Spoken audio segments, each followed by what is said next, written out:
I geeked out pretty hard when I found out not only that Tim was going to be on this panel, but also the next director, whom I've never met, and I peed just a little bit, which I shouldn't say out loud, but I'm going to give you titles like Evil Dead and Spider-Man. Just in case, for some reason, you've just woken up from some kind of cryo freeze, let's take a quick look at some of his work before we bring him out. Please welcome to the stage, Mr. Sam Raimi!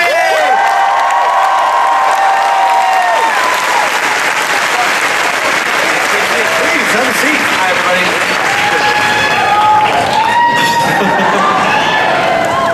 All right. It is really awesome to meet you, Sam Raimi. Thanks for coming here. Nice to meet you. This is my home away from home, Comic-Con. It really is. Yeah, I'm just a geek central, and I love it here. I love going down to where they sell the comics, though, not the Hollywood part of it. I like the basic, Artist Alley. The simple central.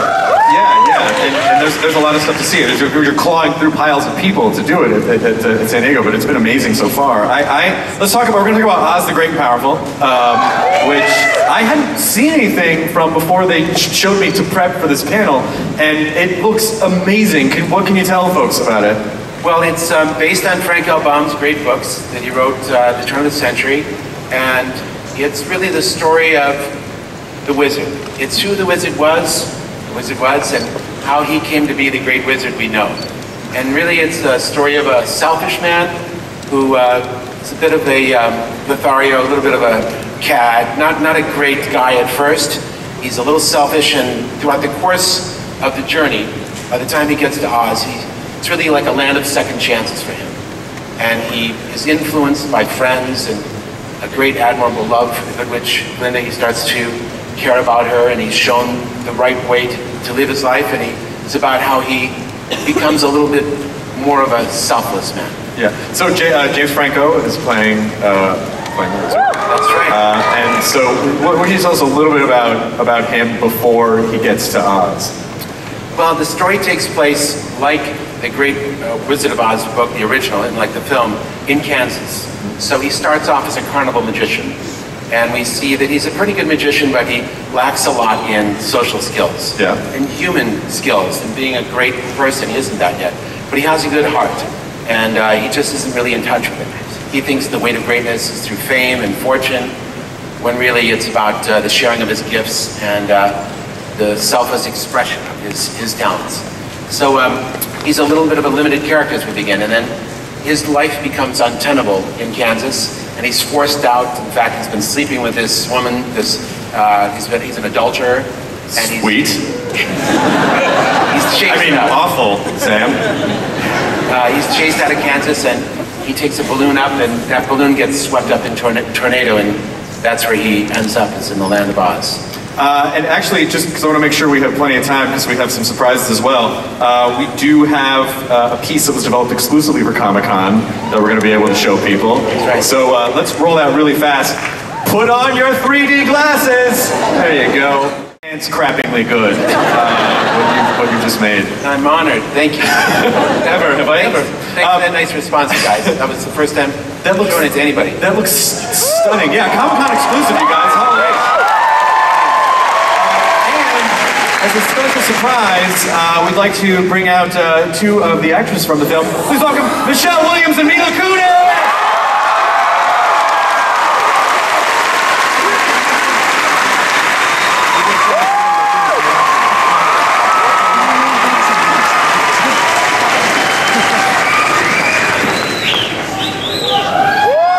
Oh, you totally got a shot with that guy.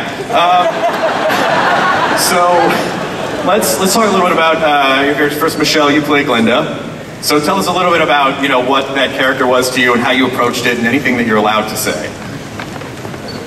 Glinda is, as she's always been, the embodiment of everything that's good and everything that's pure, but with a slightly more human quality, I think, in this film. And she's the only one who continually sees the best in Oz, even when his selfish nature makes that very difficult. Yeah, and it's not, and by the way, I don't think it's not like the Glinda approach from the original Wizard of Oz, that like, oh, you have the power to go alone. Like, it's not. No, I really wanted to, but Sam said no. Actually, that does sound a little like the voice you do in the thing. Do that again. You have the power. That's how I wanted her to do it. You said it. This wouldn't go for it. Sam keeps telling me to do this. I don't think it's the right way to go. Mila Kunis, you play Evanora, correct? So tell us a little bit about Evanora. Well, I play Theodora. You play Theodora. Evanora is Rachel Weisz, who's not here, who's my sister in the film. And Theodora is the first character that Oz encounters when he gets to the land. And she is incredibly sweet, incredibly naive, and just so believes that he is the wizard. Yeah. And what was the shooting process like for you guys? Was there a lot of, was it like you in blue screens, or was it, how did you go, what was the process a little bit? Well, I'll say this, Michelle and I never really got to work together as often as we wanted. Oh, you guys met? Mila, this is Michelle. You know, I will say that I, going into it, thought that it was going to be all green screen and all blue screen. And it wasn't.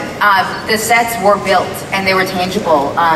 Glinda's Castle was there, Emerald City was there, the Whimsy Woods were there. I mean, everything really truly was in front of you. So it was magical going to work. And you used your imagination when it came to like the distant land, but as to what was in front of you, it was all there. I mean, you can't not, you know, for something that's such a core part of who we are when we're growing up, seeing that movie, and then there it is, you're in it now. I have to tell you, walking onto Glinda's Castle was one of the more magical experiences of my life.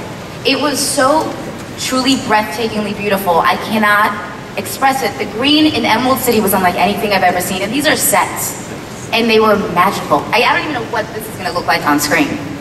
What we just saw looked pretty amazing. I think we have a few minutes for questions. I just want to make sure we have time for audience questions. So let's fire up the audience. Question light. He's not, I don't know. Campbell. Yeah, I think he said, where's Bruce? Bruce right Campbell does make an appearance in the picture. Oh, sorry. Okay, he's right there. There you go. If you want to know where Bruce was, he's right over there. All right, this is for Sam. You can never kill a classic, so will the classic be in the movie? That car, the 1973 Delta 88 Oldsmobile Classic, is in the picture. It plays a very challenging role. It's not seen in its original form. It had to really alter its appearance to fit into the Land of Oz. But part of its engine block and part of its, I think its camshaft was used. It's playing another role though. Groovy. Part of the wizard's machinery. Thank you. He said groovy. All right, next question. Hello, Lady TARDIS. Hello. Hi, my name is Mel. I wanted to know, wow, the echo. Anyways, I'm a part of the Shadow fandom, and all of us have been wondering for some time if that pet project of yours would ever see fruition, or if there's been any progress on that.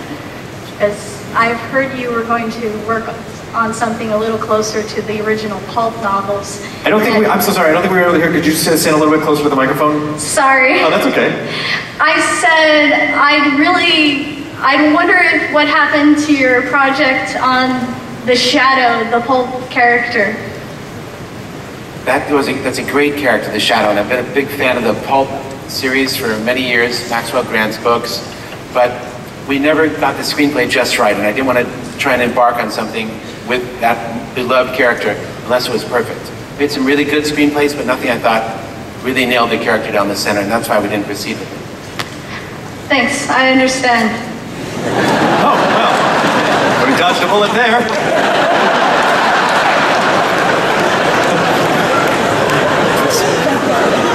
I'm a jerk. Thank you. Oh, you're bigger on the inside. All right. What is your name, sir? I'm Travis, the small and meek. Just a little bit closer to the microphone, Travis. Hi. I've been following like the teaser images that have been coming out the last few weeks, and I noticed the balloon looks eerily like the one from the '39 film. And so I was wondering, is this more of a prequel to that, or is this a pseudo-sequel to the books? I'll answer that question. It's really, Mitchell Kapner, the original writer of the screenplay, took the Baum books and gathered different information that Baum had written about the character of the wizard in the second Oz book, in the third Oz book, in the fourth Oz book. Then he put those events in chronological order, and then he really just made up the rest from his imagination. So it's really based on the book, and it nods lovingly toward the 1939 great classic Wizard of Oz. All right. Oh, hello. It's me again. Yes, we can tell. Yes. Well, as a costume obsessee, I was wondering if the shoes are ruby or silver, or if we don't see them at all. Mila's shaking his head. Her head.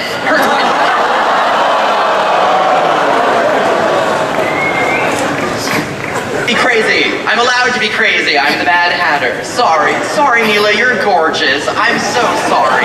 Oh, do you want a shovel or just want to keep digging with your words?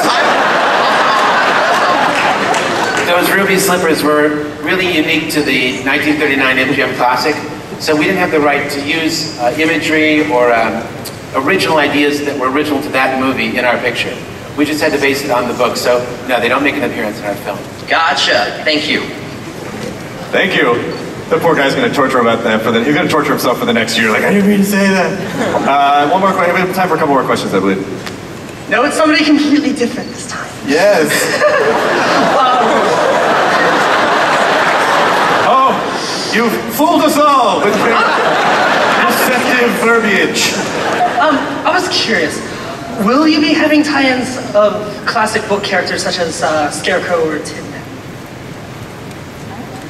He wanted to know if you'd see classic characters like Scarecrow, Tin Man. Yeah. Those characters are not part of this picture, actually, because this takes place before the Wizard of Oz book or movie took place. It's really before Dorothy got there, and it's about how the wizard became this great man and how he became the wizard and how he became ensconced in the Emerald City. So that by the time our picture ends, really, the audience has one interpretation of how it all came to be in that unique situation with his projections and his protection, him being the protector of that city. So it's before any of those characters make their appearance. Oh, goody. Okay. Oh, good. All right. Thank you. Of course. Sorry. Yes. Anyway, away from there. All right. One more question. I think we have time for. Thank you. I loved from the preview the black and white to color of it. The balloon was mentioned. You mentioned some restrictions. What other pieces from the 100-year history really sparked your visual look for the new film? Well, we've got a great production team, and headed up by the great production designer Robert Stromberg, who's did beautiful work on Avatar and Mr. Burton's Alice in Wonderland and Alice. And so really we wanted to create an absolutely unique look. But there's so much great description described by Baum in his books. That's really where it started. An original look that was inspired by Baum, but seen through the eyes of this brilliant production designer. I also have a great producer, Joe Roth, who is the producer of Alice, and he brings a lot of experience and world-building ability. And really that's what we had to do. We had to build a completely original world, something the audience has never seen before. And the 3D really helped us with that. It helped give us, it was a great tool to create this additional dimension in a place we've never seen. So I think it nods its head to images that we're familiar with, but it tries to present an original experience for the audience. Fantastic. Thank you very much. It'll be beautiful. Thank you. Good last question. There's one bit of last news that we have. You guys all should have received a ticket when you came in for Oz the Great and Powerful. You can take that to the Comic-Con redemption room. You actually will get a limited edition poster that was just for you guys who came here to Hall H. So make sure that you hold on to your ticket and take it to the redemption room later. And everyone also check out Oz the Great and Powerful when it comes out in March. Please thank Sam Raimi, Michelle Williams, Mila Kunis for being here. Thank you, guys. Can I hug you a little bit? Oh, thank you so much. It's nice to meet. Oh, it's nice to meet you guys too. Thank you so much for coming. Very nice to meet you.